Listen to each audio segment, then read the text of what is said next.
Welcome once again, my dear students, and this is going to be third set for the MCQ for linear equation in one variable.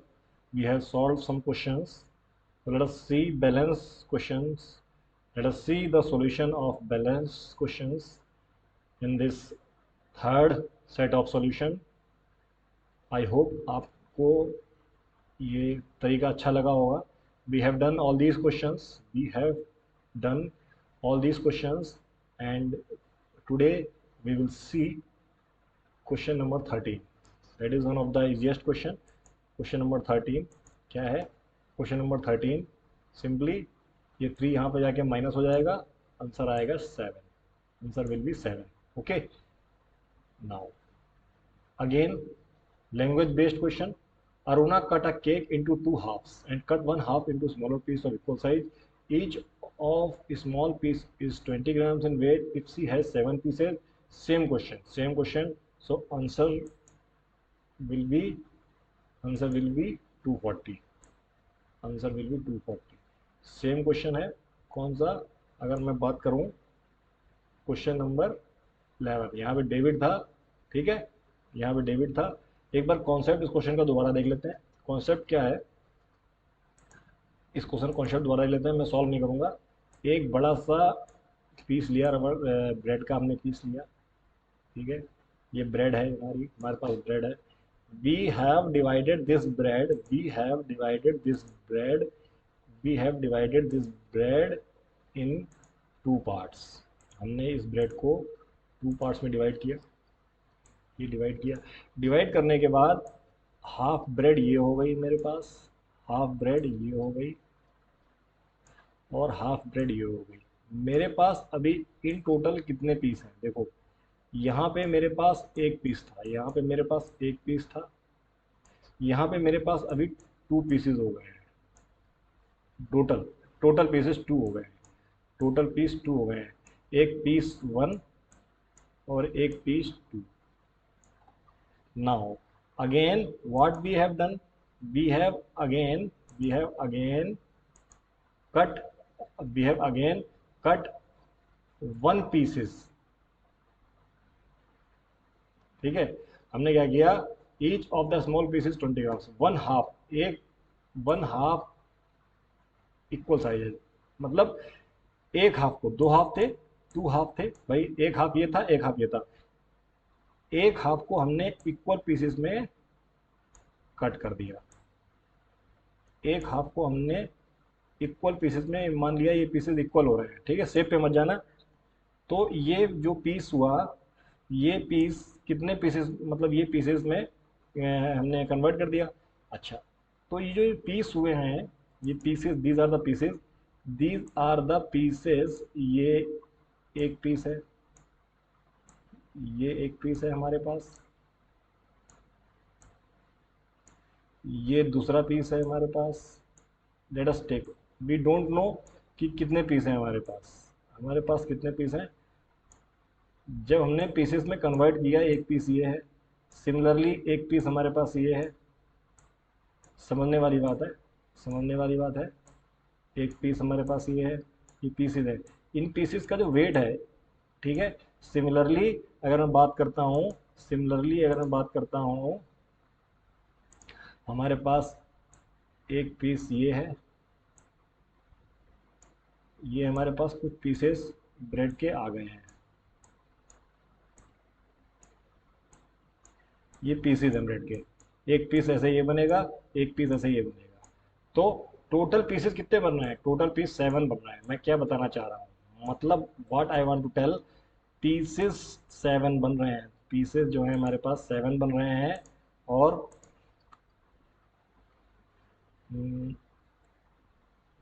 Pieces हमारे पास 7 बन रहे हैं.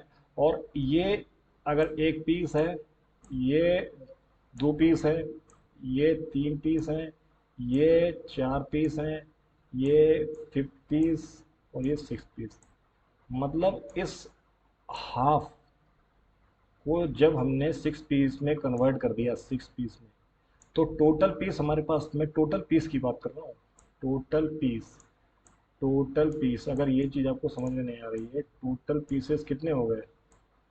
Total pieces कितने हो गए भाई? एक पीस तो ये था हमारे पास बड़ा वाला, और 6 पीस ये, तब मिला के 7 हुए, तब मिला के 7 पीसेस हुए हैं।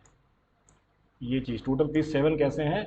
6 पीस ये वाले और एक पीस बड़ा वाला, जबकि यहाँ पे टोटल एक पीस था। फिर जब आधा आधा किया तो 2 पीस हो गए, और फिर जब इसको 6 पीस में कन्वर्ट किया, एक पीस ये, इसको मिला के पीस कितने हो गए? इसको मिला के पीस हो गए 7, 7 पीस हो गए। ओके, 7 पीस हो गए। और एक पीस ये एक पीस कितने ग्राम का है? 20 ग्राम का है। एक पीस 20 ग्राम का है, 20 ग्राम का। तो 6 पीस कितने ग्राम के हो गए? 6 पीस कितने ग्राम के हो गए? 6 पीस कितने ग्राम के हो गए? 120, 120, 120 का ये पूरा हाफ पीस हो गया है। 120 का ये पूरा हाफ पीस हो गया है, और ये हाफ पीस भी 120 का होगा फिर। और जब ये 120 का है, ये 120 का है, तो ये 240 का होगा। तो हमारा आंसर क्या आ गया? 240। I have again explained this question 1 times. Okay, so let us move to next question. Next question.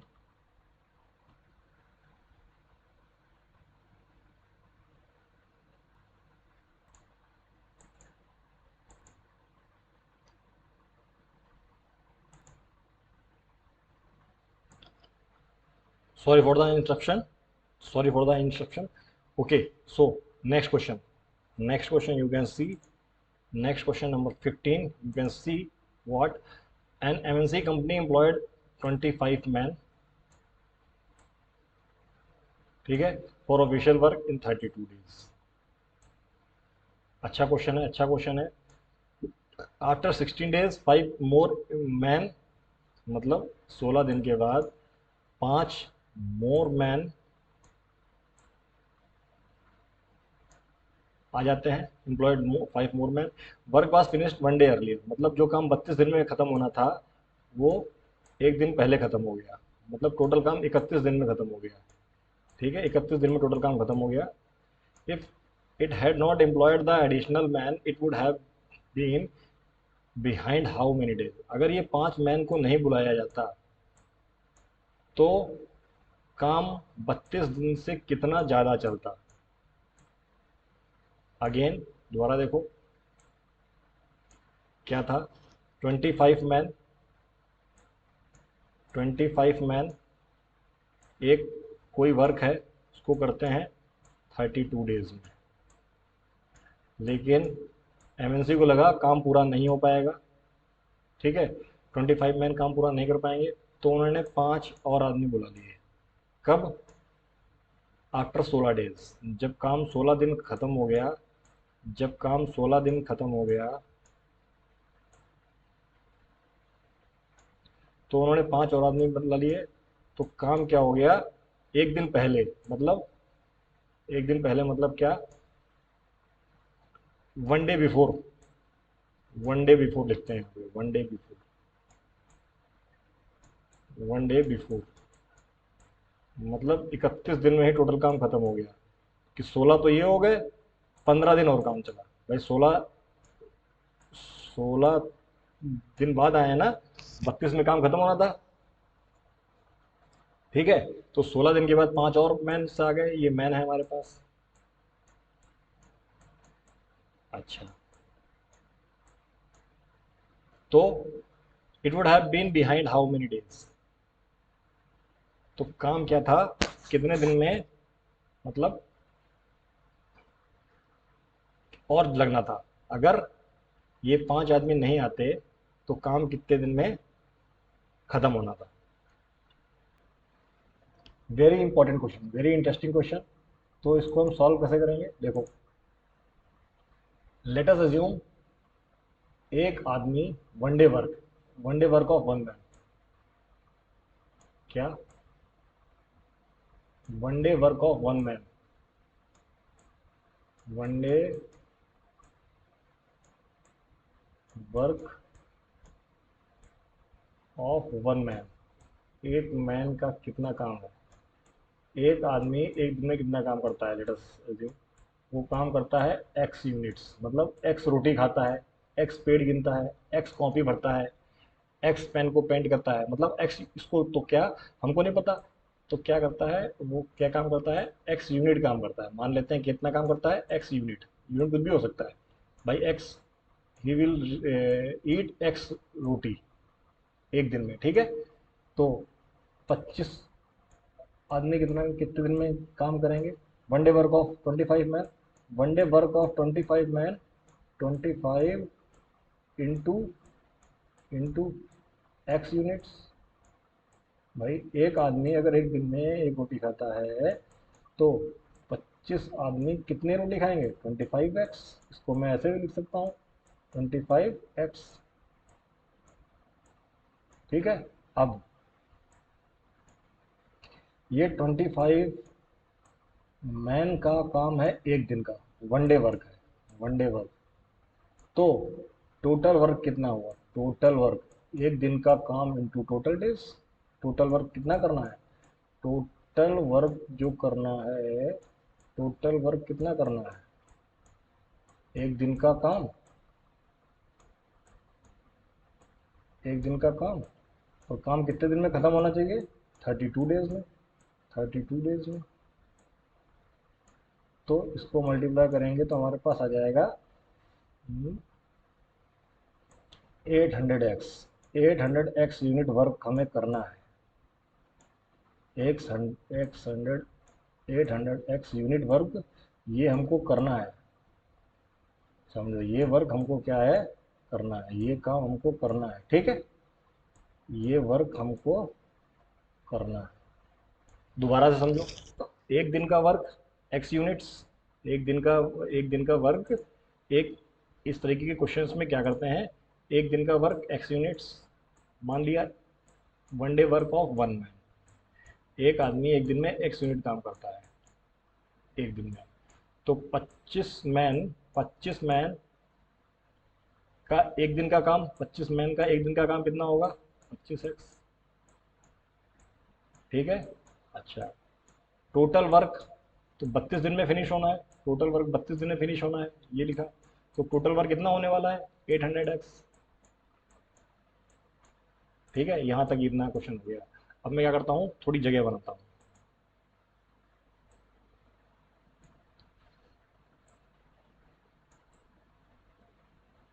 थोड़ी जगह बनाता हूँ। क्या है कि हाँ, हाँ, क्या जो मैन थे, मैन 32 मैन ने कितने दिन काम किया, 32 मैन ने काम किया है, सॉरी, 25 मैन ने कितने दिन काम किया, केवल 16 दिन। मतलब 16 दिन में कितना काम कंप्लीट हुआ होगा, वर्क भाई 16 दिन के बाद मैन बढ़ गए हैं। तो मैं लिख सकता हूँ वर्क डन या work completed in in 16 days. भाई 16 दिन के बाद लोग आए हैं ना, 16 दिन में कितना काम हुआ होगा, 16 दिन में कितना काम हुआ होगा, एक दिन का काम कितना, एक दिन का काम 25x, एक दिन का काम 25x। और काम कितने दिन कंप्लीट हुआ है भाई, 16 आफ्टर 16 डेज, आफ्टर 16 डेज। तो 16 दिन काम हुआ ना, 16 दिन काम हुआ, मतलब काम कितना हो गया था, 16 दिन में इतना काम हो गया था, 400x। 16 दिन में इतना काम हो गया था, 16 दिन में इतना काम हो चुका था, ठीक है, 16 दिन में इतना काम हो चुका था। तो 800x काम था, इतना काम हो चुका था। तो लेफ्ट वर्क कितना हुआ, लेफ्ट वर्क कितना हुआ, लेफ्ट वर्क कितना हुआ, लेफ्ट वर्क हुआ मेरे पास 800, 800 जो पूरा वर्क था उसमें से मैंने 400 वर्क माइनस कर दिया, 400x। तो मेरे पास काम बचा कितना, मेरे पास कितना काम बचा, 400x यूनिट, मेरे पास इतना काम बचा, इतना काम मेरे पास बचा। इस काम को कितने लोगों ने कंप्लीट किया, इस काम को कितने लोगों ने कंप्लीट किया, इस काम को कितने लोगों ने कंप्लीट किया, इस काम को कंप्लीट करने के लिए 5 मैन और आ गए, इस काम को कंप्लीट करने के लिए 5 मैन और आ गए, तो टोटल मैन कितने हो गए? ठीक है, तो total man after total man total man after मैं लिख नहीं रहा हूँ, टोटल मैन कितने हो गए मेरे पास? Total man after 16 days, total man after 16 days हो गए हमारे पास, टोटल मैन आफ्टर 16 डेज हो गए 30, 30 हो गए, 30 मैन हो गए। और वर्क कितने दिन हुआ? वर्क हुआ केवल 15 दिन। भाई एक दिन पहले काम खत्म हो गया, 32 दिन में खत्म होना था। वर्क हुआ, ठीक है। अच्छा, नाउ अब क्या इतना वर्क था, इतना वर्क था, और मैन कितने थे? 30, 30,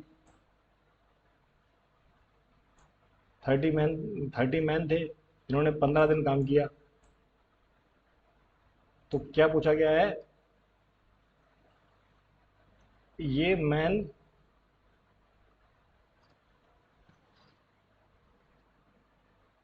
so I find something error in this question, I find some error in this question, कि कुछ क्लियर नहीं हो रहा पूछा गया है, बट क्वेश्चन इस तरीके के ऐसे सॉल्व होते हैं, ठीक है।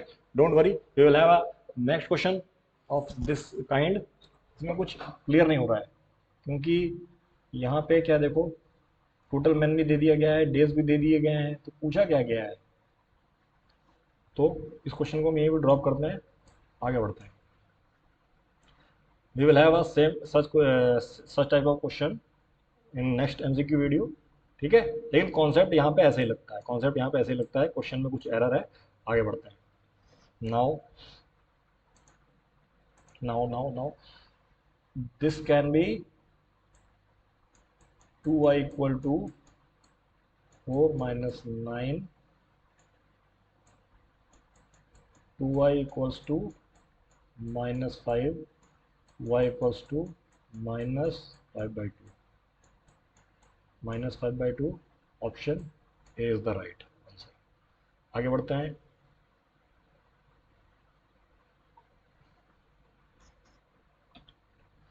So, in an equation the value of expression on LHS and RHS are, okay, very good conceptual question, very good conceptual question. बात कर रहे हैं LHS की और RHS की। क्या होता है, कोई इक्वेशन होती है उसके बीच में इक्वल्स टू लगा होता है, और यहाँ पे जो एक्सप्रेशन लिखी होती है उसको हम बोलते हैं RHS, और जो इधर लिखी होती है उसको हम बोलते हैं LHS।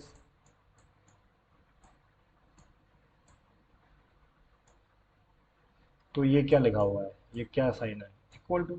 तो answer C is right, equal होता है ना, आपको सबको पता है ये, मैंने फिर भी इस पर टाइम लिया। Question number 18, question number 18। So again language based question, और आई होप ये क्वेश्चन सही होगा। तो क्या डिस्टेंस बिटवीन 2 माइलस्टोन्स, माइलस्टोन्स क्या होते हैं? जो रोड के किनारे पत्थर लगे होते हैं जिन पे किलोमीटर लिखा होता है, माइलस्टोन इज 230 किलोमीटर, ठीक है।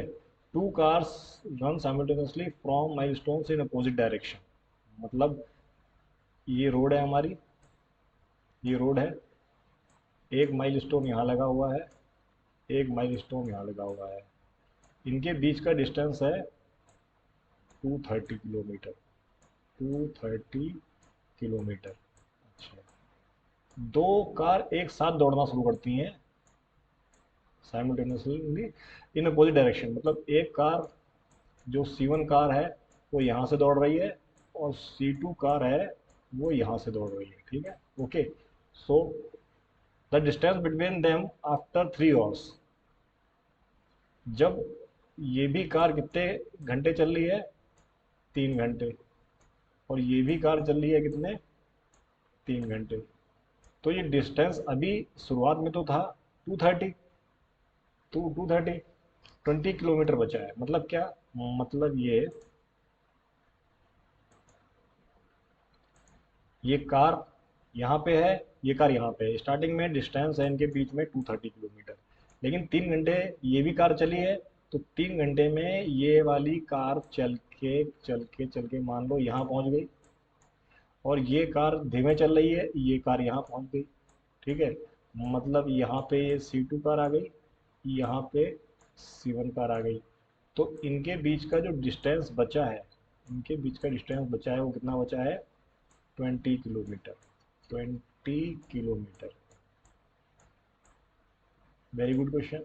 If the speed of one car is less than other, वो तो होगी 10 किलोमीटर। मतलब अगर C1 की स्पीड C1 की स्पीड ज़्यादा मानी हम लोगों ने, तभी ज़्यादा डिस्टेंस कवर किया है। आप C2 की भी ज़्यादा मान सकते हैं। Let the speed of C1 be x kilometre per hour. Speed हम लोग ऐसे ही मानते हैं, x किलोमीटर पर आवर। तो स्पीड जो C2 की होगी, speed of C2 will be what? कम है ना, x minus 10, x minus 10, x minus 10 kilometre per hour, x minus 10 kilometre per hour. ये स्पीड C1 कार की है, ये स्पीड C2 कार की है। ठीक है। अच्छा, अब आपको पता है क्या होता है, क्या होता है डिस्टेंस का फार्मूला। डिस्टेंस का फार्मूला होता है स्पीड इनटू टाइम। तो ये कार कितना चली है? ये कार भी चली है 3 घंटे, और ये कार भी चली है 3 घंटे। तो मतलब distance covered by C1, distance जो है, distance covered by C1, C1 ने कितना डिस्टेंस कवर किया होगा? जो डिस्टेंस कवर्ड, जो डिस्टेंस कवर किया है, distance distance covered by C1 in 3 hour, in 3 hour में कितना कर लिया होगा? 3 आवर में कितना कर लिया होगा? स्पीड है x किलोमीटर पर आवर, और टाइम कितना लिया है? तो क्या आंसर आ गया? ये आंसर आ गया 3x। अगर मैं दूसरी कार की बात करूं, डिस्टेंस कवर्ड बाय C2, अगर मैं डिस्टेंस कवर्ड बाय C2, क्योंकि C2 भी 3 घंटे चली है, तो C2 ने कितना कवर किया होगा? 3 × x−10, x−10। तो ये क्या हो गया मेरे पास? ये हो गया मेरे पास 3x−30। ठीक है, ओके। ये डिस्टेंस कवर किया है C2 ने, ये डिस्टेंस कवर किया है किसने? C1 ने। तो अब आप देखो, अब आप देखो C1 ने कितना डिस्टेंस कवर किया है? C1 ने यहाँ से यहाँ तक डिस्टेंस कवर किया है, ये डिस्टेंस कवर किया है C1 ने, जो कि कितना है? 3x। और C2 ने ये डिस्टेंस कवर किया है, C2 ने ये डिस्टेंस कवर किया है, ये डिस्टेंस कितना है? 3x−30।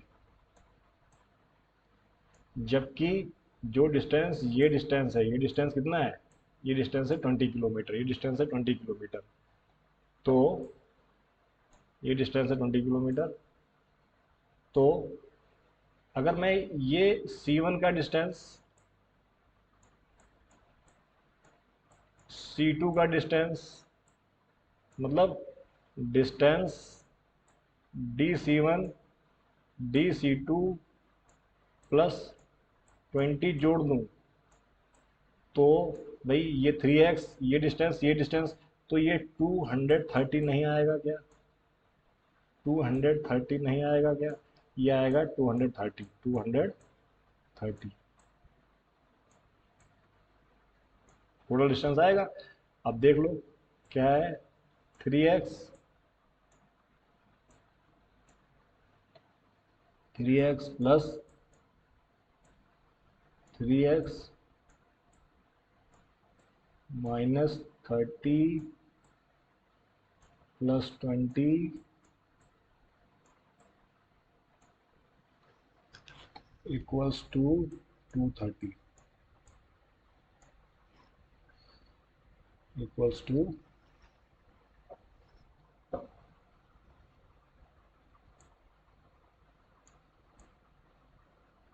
ठीक है। अच्छा ये क्या हो गया 6x और -30 + 20 -10 और 10 वहाँ जाके ऐड हो जाएगा, क्या हो जाएगा 240 240 240। तो x की वैल्यू क्या आएगी, x की वैल्यू आएगी मेरे पास, x की वैल्यू आएगी 240 by 6 that is 40 kilometre, that is 40 kilometre. मतलब जो कार ज़्यादा जिसकी स्पीड है उसकी 40 किलोमीटर स्पीड होगी, 40 किलोमीटर। तो अब आप देख लो 40 किलोमीटर किस में है, 40 किलोमीटर सभी में है, ठीक है। लेकिन अगर एक की 40 हो गई तो दूसरे की कितनी होगी, x-40। दूसरे की क्या होगी x-40, मतलब 40 - 10, 40 - 10। तो दूसरी कार की स्पीड कितनी आएगी, दूसरी कार की स्पीड आएगी मेरे पास 30 किलोमीटर, 30 किलोमीटर। तो आंसर क्या आएगा, D option is the answer.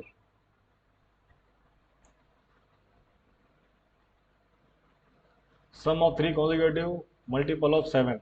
अच्छा मल्टीपल ऑफ 7 मतलब क्या, मल्टीपल ऑफ 7 का मतलब क्या हुआ, वो नंबर्स जो 7 से डिवाइड होते हैं, ठीक है।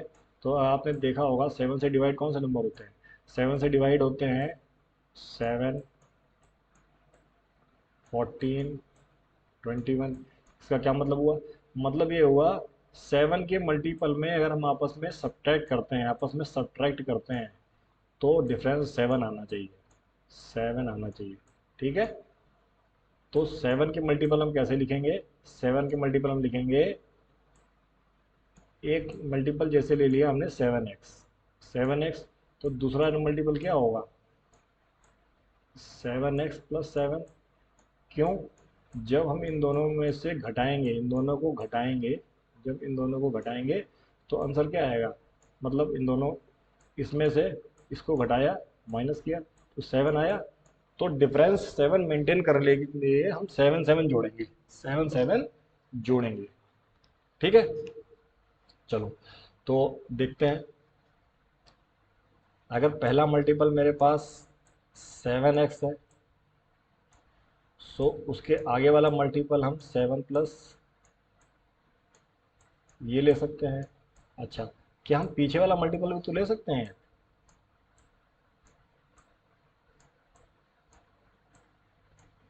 आगे वाला भी ले सकते हैं, पीछे वाला भी ले सकते हैं। तो ये 3 मल्टीपल हो गए हमारे 7 के, ये 3 मल्टीपल हो गए हमारे 7 के कॉन्जिक्यूटिव, मतलब साथ साथ। तो ये हमारे पास 3 मल्टीपल हो गए। क्या बोल रहा है, सम, इनका सम। अगर मैं इनको सम करता हूँ, अगर मैं इनको, इन मल्टीपल्स को,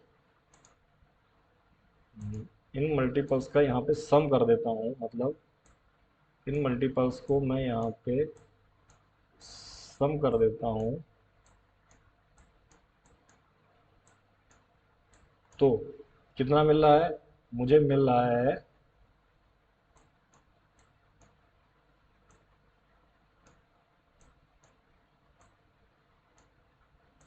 357। तो जब मैं इसको सम करूँगा तो ये आएगा 7x -7 plus 7x plus 7x - 7, और ये सॉरी +7, ये -7, ये +7 आपस में कट जाएंगे क्योंकि एक प्लस का है एक माइनस का है। तो मेरे पास क्या बचेगा 7x 7 7x, मतलब 21x इक्वल्स टू 357, 357। तो x की वैल्यू क्या आ गई, x की वैल्यू आ गई मेरे पास 357 अपॉन 21। 21 से काटते हैं तो 21 बन जा 21, कितना बचा 147। 147 जाएगा 17 टाइम्स। एक्स की वैल्यू कितनी आ गई 17, एक्स की वैल्यू आ गई 17। अच्छा, छोटा मल्टीपल पूछा गया है, what is the smallest multiple. तो छोटा मल्टीपल क्या है, छोटा मल्टीपल है 17x, मतलब 17, 7x माइनस 7, 7x माइनस 7, मतलब क्या मतलब हुआ इसका, इसका मतलब हुआ 7 इंटू 16। 7 इंटू 16 मतलब कितना होगा 4, 7 6 जा 4, और ये लगा 112। 112 is the answer, 112 is the answer, 112 है, 112 है। आगे बढ़ते हैं। In the following number sequence, how many such even numbers are there which are exactly divisible by its immediately preceding number, but not exactly divisible by its immediate following number? अच्छा, ये तो reasoning का question हो गया एक हिसाब से देखा जाए तो। In the following number sequence how many, number दे रखे हैं, how many such even numbers are there. पहली बात तो इवन नंबर्स होने चाहिए, पहली बात क्या होना चाहिए, इवन नंबर की बात हो रही है, इवन नंबर। इवन नंबर्स से तो रीजनिंग का क्वेश्चन हो गया। Which are exactly divisible by preceding. Preceding मतलब क्या, जो इसके पहले आ रहा है, ये हो गया प्रीसीडिंग नंबर। जो इसके पहले नंबर आ रहा है, जो इसके पहले आ रहा है यहाँ पे, उससे तो क्या होना चाहिए, डिविजिबल होना चाहिए, उससे डिविजिबल होना चाहिए, डिवाइड हो जाना चाहिए। And but not exactly divisible, और नहीं डिविजिबल होना चाहिए किससे, जो नंबर इसको फॉलो कर रहा है यहाँ पे, मतलब बाद वाले से डिविजिबल नहीं होना चाहिए। तो क्या है देखो, पहले तो इवन नंबर, यहाँ से देखते हैं 8 इवन नंबर है, और 2 इसको फॉलो कर रहा है, 2 इसको फॉलो कर रहा है, 2 फॉलो कर रहा है ना, फॉलो यहाँ पे आएगा, नॉट डिविजिबल यहाँ पे आएगा फॉलो वाला, तो ये तो डिविजिबल हो गया, केस क्लोज, डिविजिबल नहीं होना चाहिए। और इवन नंबर को चेक करना है, 2 इवन नंबर है, 1 से डिविजिबल है, केस क्लोज। 4 इवन नंबर है, 2 से डिविजिबल है, again case close. 8 even number है, 8 इवन नंबर है, जबकि 9 से ये डिविजिबल नहीं है, और लेकिन 4 से ये डिविजिबल है, 4 से ये डिविजिबल है। तो एक केस तो ये हो गया हमारे पास, एक केस तो हो गया, ठीक है। दूसरा 4, 4 8 से तो डिविजिबल है, 4 8 से तो डिविजिबल है, लेकिन 3 से डिविजिबल नहीं है, तो ये वाला केस अगेन क्लोज हो गया। आगे वाले से डिविजिबल भी तो होना चाहिए, हमको क्या चेक करना है, दोनों चीज चेक करनी है। तो अब तक एक केस आया है, कौन सा केस आया है, 4 8 9, 9 फॉलो कर रहा है, 9 फॉलो कर रहा है, और 4 प्रीसीडिंग नंबर है, तो प्रीसीडिंग नंबर से तो डिविजिबल है 8, जबकि 9 से क्या है ये नॉट डिविजिबल है। एक ही केस आया अब तक, तो मैं इसको मिटा भी देता हूँ आप लोग, ताकि अब तक सारे एक ही केस आया है, एक ही केस आया है, ठीक है। ओके, हम लोग कहाँ पहुँच गए थे, यहाँ पे। जो 4 है, 4 फॉलो नंबर से तो डिविजिबल है, लेकिन इससे तो डिविजिबल है नहीं, तो केस क्लोज हो गया ना। 8 इवन नंबर है, इवन नंबर लेना है पहले, 3 से डिविजिबल नहीं है फॉलोड नंबर से, केस क्लोज। 2, 2 8 से डिविजिबल है, लेकिन 7 से डिविजिबल नहीं है, अगेन केस क्लोज, क्योंकि डिविजिबल भी तो नहीं होना चाहिए, डिविजिबल भी नहीं होना चाहिए। अच्छा, 5 4, 4 4 1 से तो डिविजिबल है, केस क्लोज। 8 4 से डिविजिबल है, केस क्लोज। तो आंसर क्या आया, आंसर आया इसका ए, आंसर आया इसका ए। एक ही नंबर ऐसा है, एक ही इवन नंबर ऐसा है, इवन नंबर एक ही ऐसा है, ठीक है, जो कि 8 है, जो इस नंबर से क्या है, डिविजिबल नहीं है, और साथ ही साथ में इस नंबर से डिविजिबल है। तो आप और चेक कर लो, हमको ये देखना था, क्या देखना था, दोबारा सुन लो। जो 8 है, जो 8 है, 8,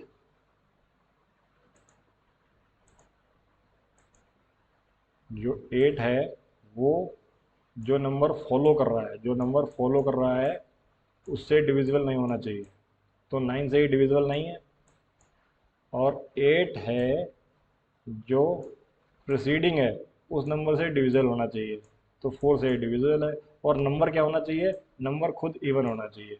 तो हमने सारे इवन नंबर ही देखे, तो हमने इसको चेक किया, हमने इसको चेक किया, हमने इसको चेक किया, हमने इसको चेक किया, हमने इसको चेक किया, हमने इसको चेक किया, साथ में ये 2 को चेक किया, 4 को चेक किया।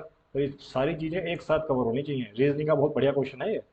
तो भाई, और इस 2 को भी चेक करना पड़ेगा, लेकिन ये 2 को छोड़ देंगे, क्यों? क्योंकि यहाँ इसके बाद कोई नंबर ही नहीं है। अब बाद वाले नंबर से डिविजिबल नहीं होना चाहिए, जबकि ये डिविजिबल हो गया, केस क्लोज। ये 1 से डिविजिबल हो गया, केस क्लोज। 4 2 से डिविजिबल हो गया, केस क्लोज। 8 9 से डिविजिबल नहीं है, जबकि 4 से डिविजिबल है, जो कि हम आंसर लेके बैठे हुए हैं। 4 8 से डिविजिबल है, case close.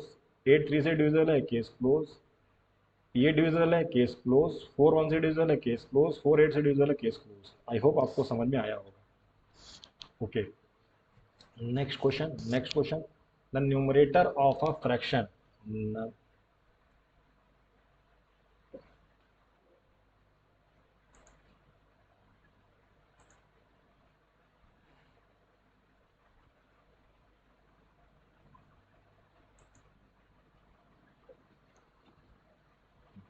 The numerator of a fraction is 4 less than denominator.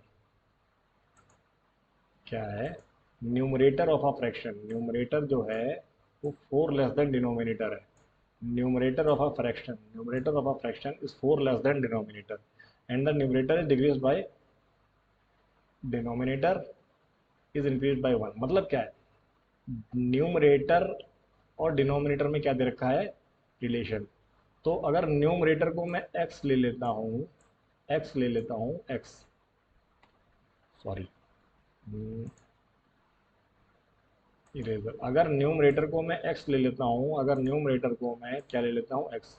अगर इस न्यूमरेटर को मैं x ले लेता हूँ, तो क्या है? Numerator of a fraction is 4 less than denominator. तो डिनोमिनेटर क्या x प्लस 4 नहीं होगा? अब आपको डिपेंड कर रहा है, डिपेंड क्या कर रहा है? अगर आपने न्यूमरेटर डिनोमिनेटर को y लिया होता, डिनोमिनेटर को y लिया होता, तो न्यूमरेटर कम है, तो न्यूमरेटर x y माइनस 4 होता। ये आपके ऊपर डिपेंड है, आप कैसे इक्वेशन बनाते हो, बोथ आर सेम। जब आपने न्यूमरेटर को x लिया है, तो डिनोमिनेटर डिनोमिनेटर न्यूमरेटर से ज़्यादा होगा। जब डिनोमिनेटर लिया है, तो न्यूमरेटर कम होगा। और दोनों केस सेम है, दोनों केस सेम है। ये चीज़ आप समझो, ठीक है? नाउ, तो न्यूमरेटर और डिनोमिनेटर ये है, तो फ्रैक्शन क्या हुआ? फ्रैक्शन हुआ, जो हमारा पास फ्रैक्शन नंबर हुआ, न्यूमरेटर अपॉन डिनोमिनेटर, फ्रैक्शन ये हुआ। इफ द नम क्या है? If the numerator is decrease by 2। अब क्या बोला गया है? अगर न्यूमरेटर जो था उसको 2 से घटा दिया जाए, एंड डिनोमिनेटर भी इंक्रीज बाई 1। और न्यूमरेटर जो है, न्यूमरेटर जो है, जो कि ये है, सॉरी, डिनोमिनेटर जो है, जो ये है, इसको इसको क्या किया जाए? इसको 1 से बढ़ा दिया जाए, तो ये क्या हो जाएगा? x+5, x+5।